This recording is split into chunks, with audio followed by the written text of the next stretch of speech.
Bonjour et bienvenue dans la chronique de l'Odyssée qui porte le très beau titre de L'humain d'abord. Aujourd'hui, la chronique numéro 25. Alors, c'est une chronique qu'on va faire d'une manière un peu différente par rapport aux précédentes. Je vais vous présenter aussi les jeunes de notre équipe. Nous sommes dans une chronique où la thématique globale sera avant, pendant, après. Il est indéniable que nous sommes confrontés à une crise. Il est indéniable qu'aujourd'hui, 18 janvier de l'an de grâce 2021, il y a un climat de morosité, d'énervement, de patience, certes, mais aussi de lassitude. Et c'est peut-être l'occasion d'inviter notre cher public, ceux qui nous font l'amitié de nous suivre, à ne pas perdre morale. Il faut garder le moral et il faut faire preuve de résilience. Et à l'Odyssée, c'est ce que nous essayons de faire et c'est la raison pour laquelle nous avons réuni une équipe de jeunes et je voudrais un peu vous les présenter parce que c'est pas parce qu'il y a un chauve qui tout le temps est devant la caméra que il faille que l'arbre cache la forêt. Alors vous allez voir d'une part derrière moi des fauteuils qui vont se tourner et vous verrez un peu les jeunes de notre équipe. Pour commencer, eh bien, il y a le premier fauteuil qui va se tourner et celui dans lequel il y a Octave. Octave, j'imagine, est en train de se retourner. Il agite la main pour vous dire bonjour. C'est bien ça, Octave. Et ensuite, il y a Francesco, qui est le siège un peu suivant. Continuez, ceux qui regardent la caméra, à regarder la caméra comme Octave. Francesco, tu peux tourner. Et puis, après Francesco, il y a Zoé, que vous voyez aussi, avec ses cheveux blonds. Il y a des gens qui ont la chance d'avoir des cheveux. Et non seulement ils sont blonds, mais ils sont longs. Et enfin, il y a aussi une personne qui est derrière la caméra et qui va peut-être ou allonger la main ou son visage, qui s'appelle Valentine, qui vous dit bonjour et qui est fidèlement derrière la caméra. Avant, pendant, après. Et je demanderai à ces jeunes d'intervenir aussi et de poser les questions, s'ils ont des questions à poser, mais ils sont pleins de dynamisme, de vivacité et ils en auront. Alors pour commencer, avant, pendant, après. C'était avant la crise sanitaire qui est comme un papier tournesol, d'abord un tremblement de terre, un tsunami, une tempête virale notamment, mais qui est en même temps un révélateur. Et c'est un révélateur de toutes les facilités, de toutes les démissions qui existaient auparavant. C'est la raison pour laquelle, d'ailleurs, et qui ont rendu possible une crise amplifiée. Qu'est-ce qu'il y avait avant? Eh bien, une valeur fondamentale qui était faire du profit de l'argent, du fric, du grisby, de la monnaie, du flouze, comme on dit, dans les dialogues de Audiard. Eh bien, ça a conduit à une tension, un fonctionnement de l'économie à flux tendu. Ça a conduit à une désertification ou un affaiblissement de l'équipement hospitalier dont on paye les pots cassés aujourd'hui. Ça a conduit à une délocalisation, notamment des secteurs stratégiques qui sont la recherche, l'éducation, l'hospitalier, le médical, et ça a conduit aussi à l'abandon d'un certain nombre de secteurs qui expliquent qu'aujourd'hui il y a des difficultés, par exemple en France, le pays de Louis Pasteur, le pays qui a inventé le vaccin, à pouvoir faire face aux exigences de vaccins. Avant, c'était aussi dans le domaine de la culture, bien sûr les salles de cinéma qui prospéraient, et il faut bien le dire, avec des chiffres qui étaient plus qu'encourageants, qui étaient de très très bons chiffres, plus de 210 millions de spectateurs, mais avec il y avait une domination du cinéma américain. Or, le cinéma américain, il est actuellement entièrement entravé par la crise sanitaire, qui est aussi très grave, qui n'est pas spécifique à la France, qui est très grave aux États-Unis. Et donc, il y a une situation de stand-by, de pause, si vous préférez, pour le fonctionnement du cinéma américain. Et du coup, il y a une alimentation en film américain qui est déficiente et beaucoup de gens qui pleurent, qui disent mais qu'est-ce qui va se passer si on n'a plus nos films américains? Eh bien, qu'est-ce qui va se passer? Il va se passer d'abord que la nature a horreur du vide et il devrait se passer qu'il y a une opportunité à imaginer des formules, des solutions, des voies, VOIES, comme les voies du Seigneur, qui sont impénétrables, des voies nouvelles à explorer, à expérimenter, car la vie, c'est une expérience. Ce sont des contradictions, mais aussi des possibilités d'ouverture et d'élargissement de l'horizon, et même d'une démultiplication des horizons. Alors, c'est sûr qu'il faut espérer que cette crise reste derrière nous. Pour l'instant, nous sommes pendant la crise, avec un premier confinement, un deuxième confinement qui s'amorce, et puis des couvre-feux. Mais évidemment, c'est une période un peu sombre, mais qui ne durera pas indéfiniment. Soyez-en assurés, et soyons-en, nous toutes et nous tous, assurés. Alors, évidemment, ce que je veux dire, c'est que l'objectif, c'est pas de revenir à comme avant. Et s'il faut se donner un objectif, eh bien, il faudra que ce soit mieux qu'avant, beaucoup mieux qu'avant, avec moins de concessions à une course au profit, avec plus de considération vis-à-vis de ce qui est quand même l'alpha et l'oméga, c'est-à-dire la condition humaine, c'est-à-dire de préconiser une amélioration des paysages humains et des conditions de vie pour tout le monde, toutes les catégories sociales, et qu'il n'y ait pas un phénomène de fracture où pour le confort égoïste et cynique d'une minorité, d'une poignée d'une petite élite autoproclamée élite d'ailleurs, qu'il n'y ait pas une mise en difficulté de la grande majorité des gens, et le tout avec le respect des valeurs qui justement sont indispensables pour pouvoir vivre ensemble. Alors, je ne sais pas si les jeunes ont des questions à poser. C'est maintenant l'occasion de parler ou de se taire. Allô?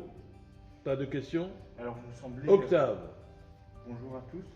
Alors vous semblez tout à fait optimiste sur la suite du cinéma, ou du moins plus raisonnablement optimiste, mais j'aimerais faire part de mon inquiétude, c'est-à-dire que, en effet, le vide que laissera le cinéma américain va peut-être permettre l'émergence d'un cinéma venant du monde entier, venant de l'Europe,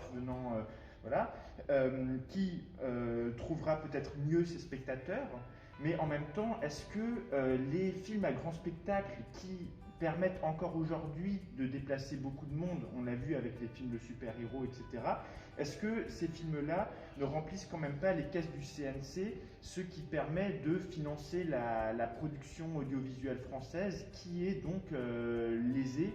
Et est-ce que ce n'est pas aussi une perte quand même, cette absence des films américains pour les salles de cinéma aujourd'hui? Merci Octave pour ta question, dont je ne connaissais pas la formulation exacte. D'abord, l'optimisme, moi je dirais qu'il y a le pessimisme de la raison et l'optimisme de la volonté, pour reprendre une très belle formule d'Antonio Gramsci, qui était un révolutionnaire italien du début du XXe siècle. Donc rien n'est acquis à l'avance et rien n'est joué à l'avance. Et quand il y a une période de perturbation, de turbulence, bien sûr, ça donne des possibilités supplémentaires qui peuvent être valorisées, mises en valeur, mises en relief, ces possibilités. Ou alors, il peut y avoir une accumulation d'occasions ratées, manquées, de bavures, qui font qu'on s'engage inexorablement dans un marasme. Mais j'aurais tendance à dire que tant qu'il y a la vie, il y a l'espoir, et surtout il y a la lutte et l'imaginativité et la créativité. Alors, dans ta question, il y a, mais les films sous-entendus, les films à grand spectacle sont forcément des films américains. Permettez-moi de mettre un petit bémol par rapport à ça, mon cher Octave.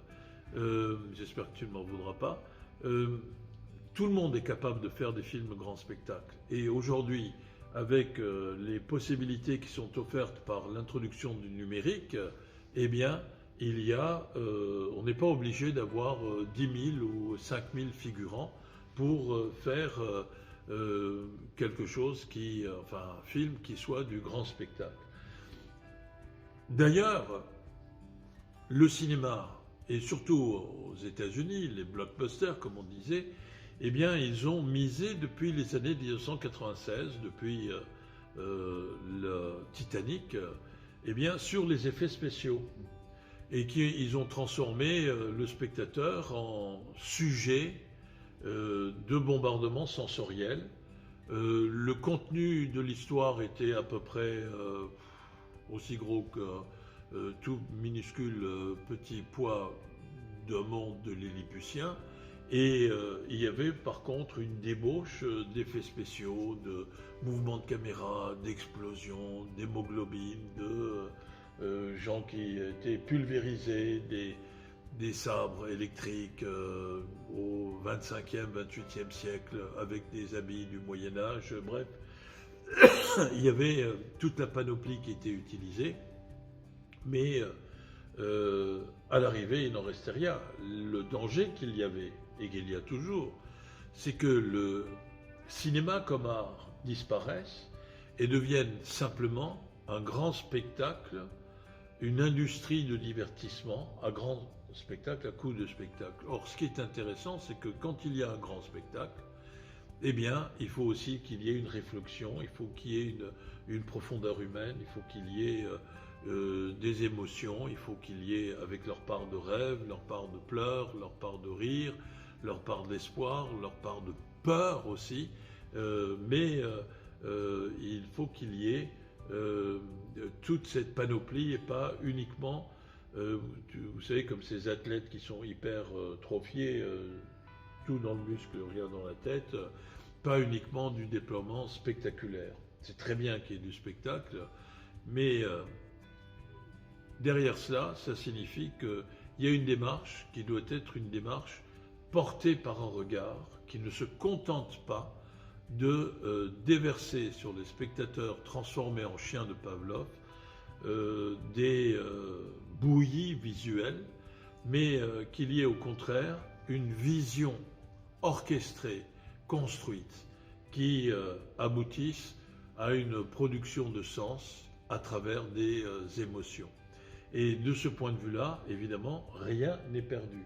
On peut avoir du très grand spectacle très vide, on peut avoir des films avec des moyens plus minimalistes, mais qui ont une dimension spectaculaire qui est importante. Donc de ce point de vue-là, il y a un enjeu qui existait avant la crise sanitaire et qui réexistera dès que les tournages recommenceront, etc. Je ne sais pas si j'ai répondu à ta question. Oui, tout à fait. Mais cette réponse m'amène à une autre question. Oui. En parlant de production et de grosses machines, etc., d'industrie, qu'est-ce que vous pensez de l'importance et du poids croissant que prennent les plateformes actuellement dans l'industrie cinématographique? Et est-ce que ça peut susciter des inquiétudes en tant que programmateur d'une salle de cinéma? Alors, ça aussi c'est une très bonne question. Quel peut être le rôle des plateformes? Je crois, je l'avais déjà dit dans une chronique précédente, que il y a à la fois danger et pas danger. Je pense qu'il faut éviter de faire des analyses qui ne s'attachent qu'aux visions à court terme.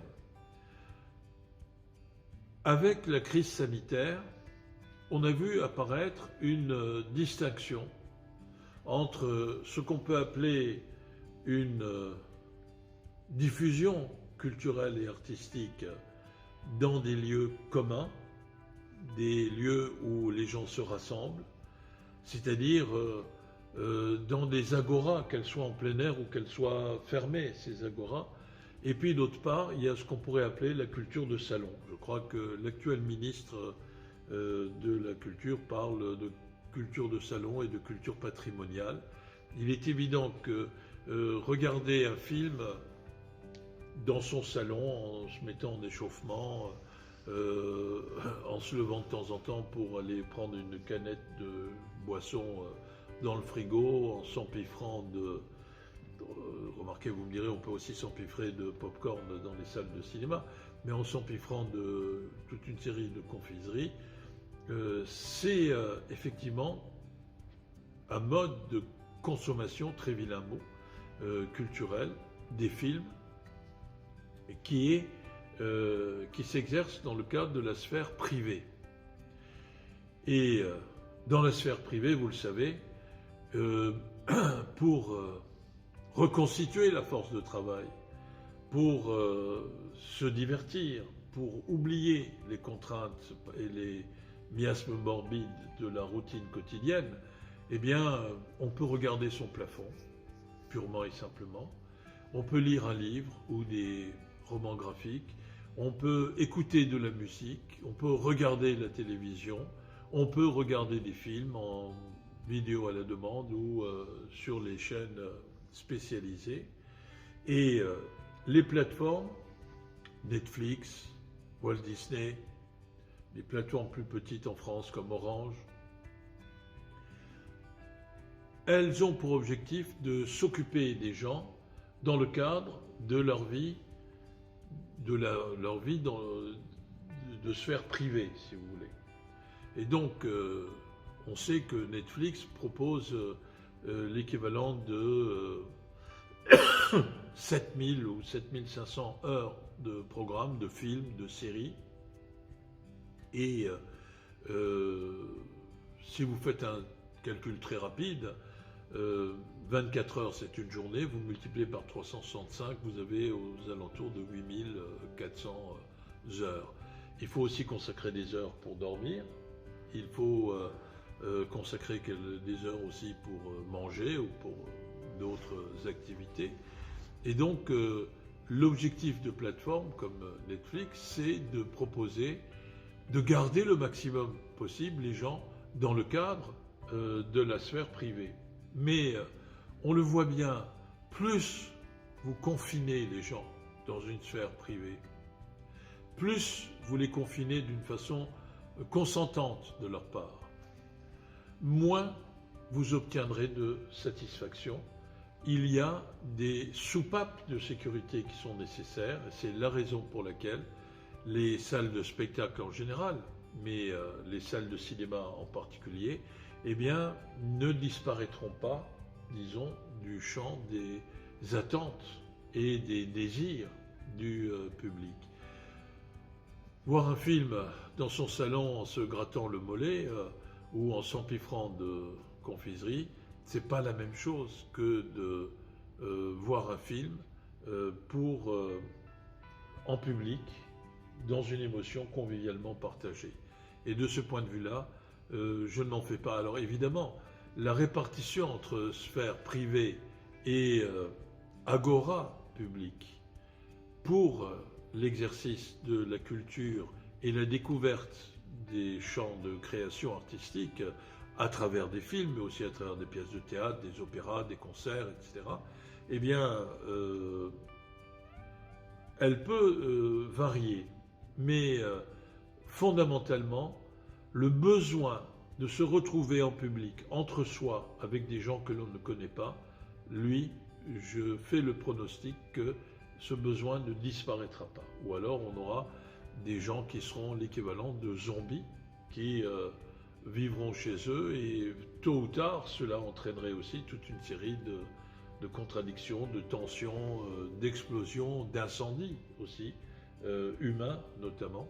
Et il n'y a pas lieu de s'en faire. Donc, ce qu'il faut voir, et c'est ce que nous avons essayé, ce que nous continuons d'essayer, et nous continuerons d'essayer aussi longtemps que nous serons en activité, eh bien, c'est de faire une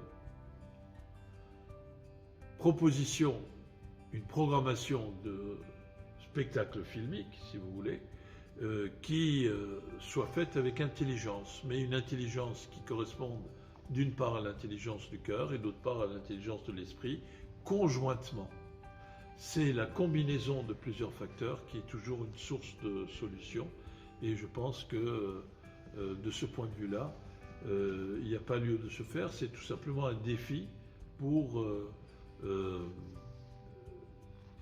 disons, ne pas s'installer dans des habitudes ronronnantes. Et c'est la raison pour laquelle nous, à l'Odyssée, nous avons un slogan qui est l'Odyssée. S'il y a une chose qui ne change pas, c'est l'innovation permanente. D'où aussi le nombre tellement élevé de projections débats et de projets que nous élaborons et dont nous espérons que si on nous en donne un tout petit peu les moyens, eh bien on pourra les concrétiser, y compris dès 2021, dès qu'il y aura la réouverture des salles, car nous nous y préparons et nous nous y emploierons. Est-ce qu'il y a d'autres questions, Zoé ou Francesco? Justement, pour continuer en parlant fort, si tu veux, enlève même ton masque, on est à distance. Pour continuer dans la lignée de votre réflexion concernant la réouverture, justement, je pense que l'aspect le plus important du cinéma, c'est le public, c'est les spectateurs, c'est la raison pour laquelle nous faisons ce métier, c'est pour les gens qui viennent nous voir. Comment voyez-vous la réouverture des salles au moment, une fois que la crise sanitaire sera atténuée? Ben, j'aurais tendance, pour un tout petit peu te taquiner, merci pour ta question, cher Francesco, à dire que je la vois devant moi chaque fois que je ne lui tourne pas le dos. Mais plus sérieusement, je crois que nous avons, nous, à l'Odyssée, une certaine approche de la relation avec le public.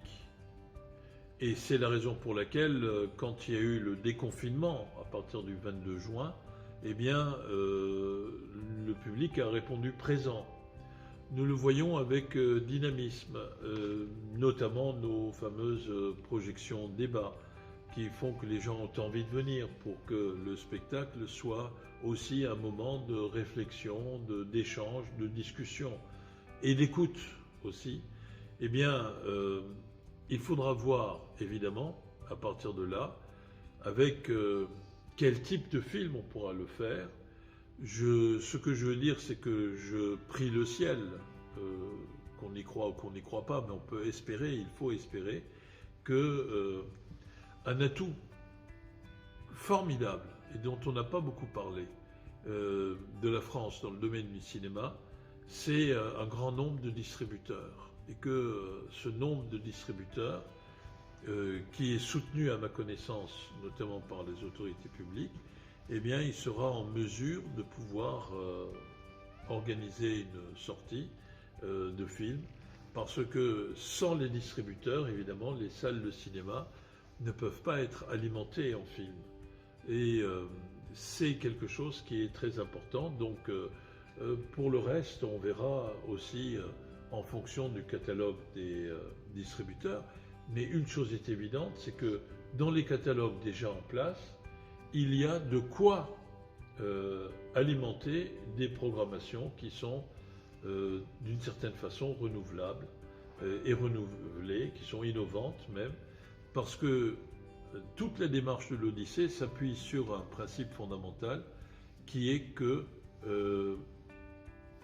la projection d'un film, ou si vous préférez, c'est un mot que j'aime pas trop, mais l'exploitation commerciale d'un film, ou l'exploitation cinématographique d'un film, ce n'est pas limité dans le temps. Autrement dit, le visionnement d'un film, ou le film visionné, ce n'est pas à être visionné une fois, et ensuite, comme un Kleenex jetable après utilisation, à être abandonné.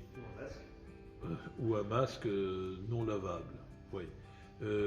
Que de ce point de vue-là, il y a toute une série de combinaisons, parce que même quand on regarde un film, c'est une expérience que toutes et tous vous avez probablement déjà faite, eh bien, on redécouvre un film, on dit tiens, ça je ne l'avais pas vu, tiens, là, il y a un aspect qui est quand même apporte une actualité à ce film, alors que le film il a été fait il y a 40 ans ou 50 ans.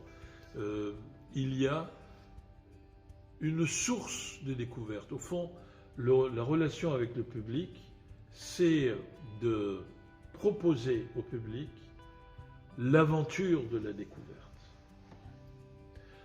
Dans les années 1970, quand nous on était jeunes, on allait voir un film parce que c'était un film philippin, pas parce que c'était un film parce qu'il y avait tous les ingrédients calibrés du succès assuré. C'était la découverte. Aujourd'hui, je pense qu'avec cette crise sanitaire, le public va avoir de plus en plus envie de vivre des découvertes et pas de vivre la répétition anonesque du même. Nietzsche disait que il ne faut pas ruminer les choses en permanence, il faut découvrir. Et il faut faire découvrir, c'est aussi un art de programmation cela, et donc attirer l'attention du public sur des films nouveaux ou sur des films anciens qui ont toujours une part d'actualité parce qu'ils ont été faits par des êtres humains. Ils proposent une vision du monde qui s'adresse aux sensibilités des spectateurs, à l'intelligence du cœur et à l'intelligence de l'esprit des spectatrices et des spectateurs. Voilà ce qui est important. Donc on voit que même si pendant la crise sanitaire, il y a des plateformes qui renforcent leur présence, leur impact sur les modes de consommation de films, eh bien, l'avenir des salles de cinéma n'est pas compromis en soi. Il faut simplement sortir des ornières, des habitudes et apprendre à programmer de façon nouvelle pour cultiver cet art de la découverte, cette aventure de la découverte. Je pense que c'est ça qui est important.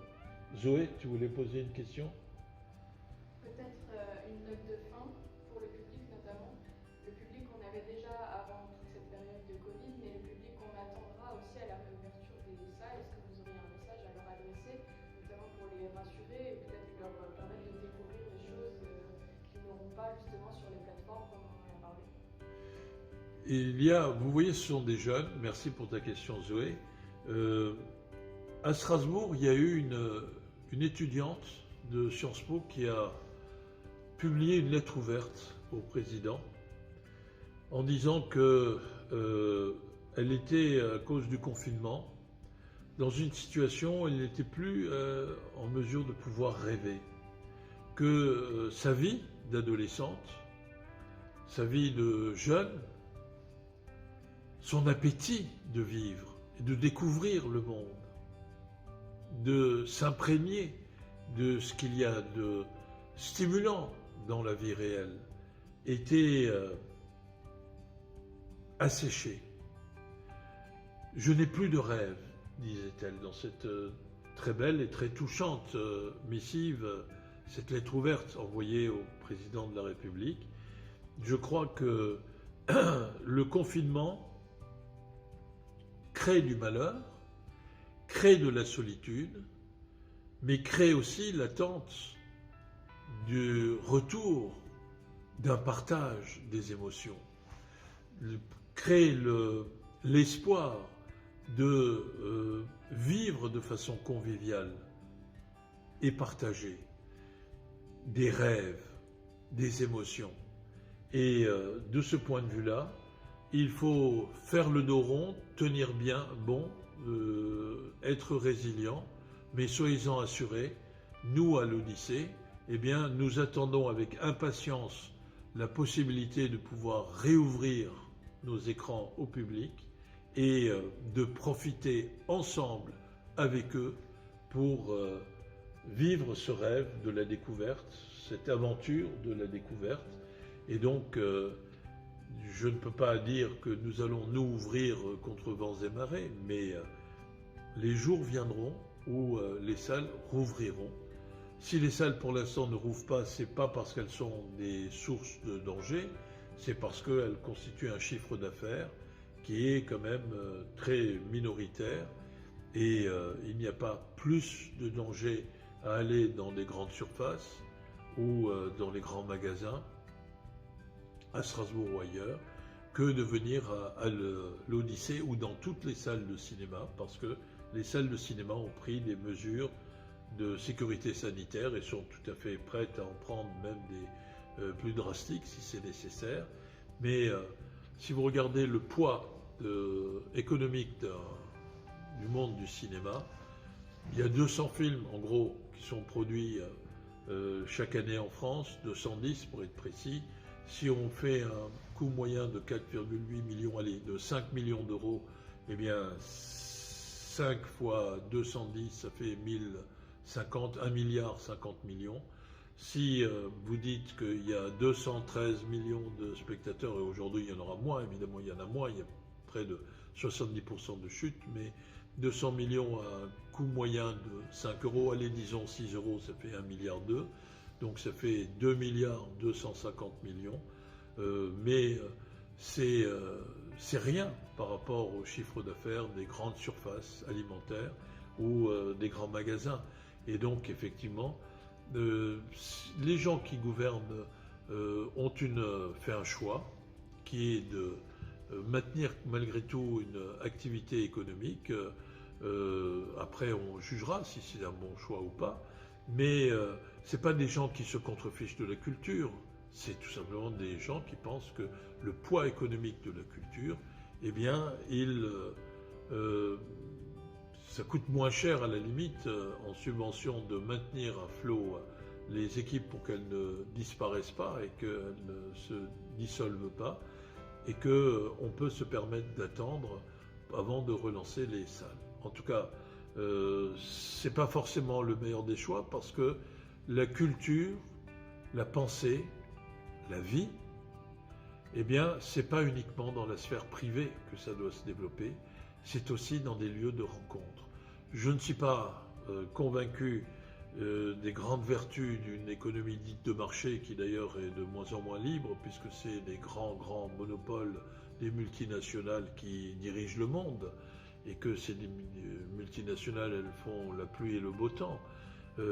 Mais comme le disait Théo Angelopoulos, le cinéaste, pas le joueur de football, bien sûr, je le dis en plaisantant ça, qui nous a fait l'honneur de sa présence, et qui malheureusement n'est plus de ce monde, il disait « Moi, le seul marché que j'aime, c'est l'agora, c'est-à-dire la place où l'on se rencontre, où l'on échange, où l'on débat, où on apprend à se connaître les uns les autres, et en connaissant les autres, on apprend à être moins étranger vis-à-vis de soi-même. » Et donc, c'est un lieu où on n'est pas dans une logique détestable de repliement frileux et haineux sur soi-même, contre les autres. C'est au contraire un lieu d'expérimentation et d'éducation citoyenne où on apprend à vivre les uns avec les autres. Merci pour vos questions. Vous voyez que ces jeunes, c'est l'avenir de l'Odyssée, et qu'il y a actuellement un passage de flambeau qui se fait. Octave, Francesco, Zoé et Valentine, que vous avez vu, et c'est la force de la vie, c'est en tout cas la force de l'enthousiasme de l'Odyssée, c'est une certaine passion du cinéma que nous attendons avec impatience de pouvoir partager à nouveau avec vous, cher public, qui nous manquait tellement. À très bientôt, merci, au revoir, et merci à Zoé, Francesco.